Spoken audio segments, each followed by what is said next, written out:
Bonjour et bienvenue dans cette nouvelle chronique qui s'appelle NumTech. Je suis Sinsé, votre animatrice. Cette année, nous interviendrons sur quelques rubriques portant sur les sciences numériques.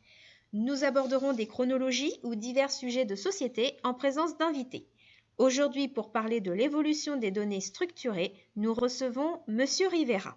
Monsieur Rivera, bonjour. Merci de nous accorder quelques minutes de votre temps. Vous êtes professeur d'histoire-géographie et référent numérique auprès du ministère de l'Éducation nationale.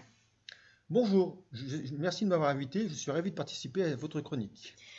Enregistrer des données pour s'en souvenir, faire des calculs, l'exploitation des données est une activité très ancienne. De quand datent les données, Monsieur Rivera ?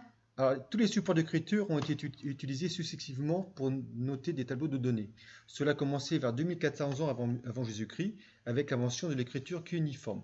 C'est ainsi que les Sumériens ont pu graver sur les tablettes d'argile leurs documents de comptabilité pour les partages des terres. En 1880, le recensement de la population américaine fut effectué à la main et a duré 7 ans. Une fois le travail terminé, les données collectées étaient devenues obsolètes. Oui, tout à fait. Cela a déclenché d'ailleurs la recherche d'outils plus rapides et plus précis.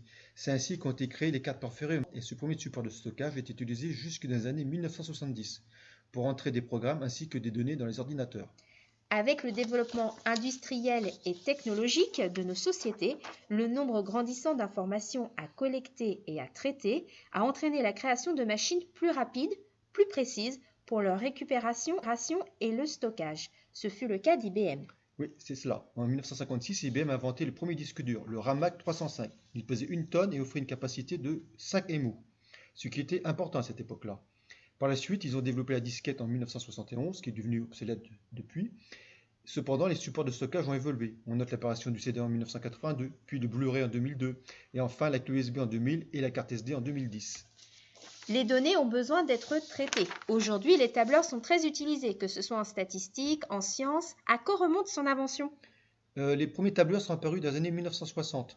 Ils permettaient ainsi de visualiser les données présentées sous forme de tableaux.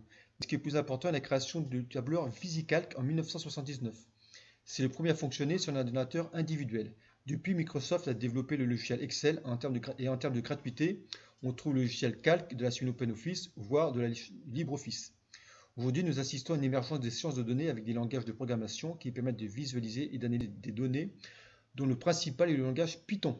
Ceci m'amène à la dernière partie de notre rubrique, la multiplicité des données, que ce soit des textes, sons, images et bien d'autres, que nous regroupons plus communément sous l'appellation Big Data. Pouvez-vous nous en dire plus, Monsieur Rivera ? Le Big Data est apparu en 1997 pour caractériser de grands ensembles de données de nature multiple. Ils ont été d'abord développés par les gens du web, puis les techniques d'analyse de données massives se sont largement répandues depuis. En 2009, le président américain Obama a lancé l'Open Government Initiative dans le but de rendre l'État américain plus transparent. Cela permettait de faciliter l'accès pour les citoyens aux données administratives. Est-ce que d'autres nations ont suivi cette voie des Open Data ?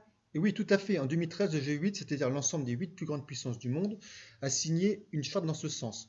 Mais les résultats sont observés avec un œil critique puisque toutes les données ne peuvent pas être librement accessibles, seules certaines le sont.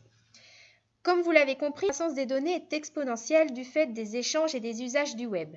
Les sociétés doivent trouver des ressources physiques et énergétiques pour s'adapter à un besoin toujours grandissant de stockage ou de visualisation des données.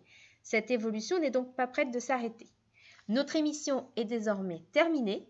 Merci Monsieur Rivera pour votre présence. Quant à moi, je vous retrouve pour une nouvelle chronique. Belle journée à vous. Au revoir.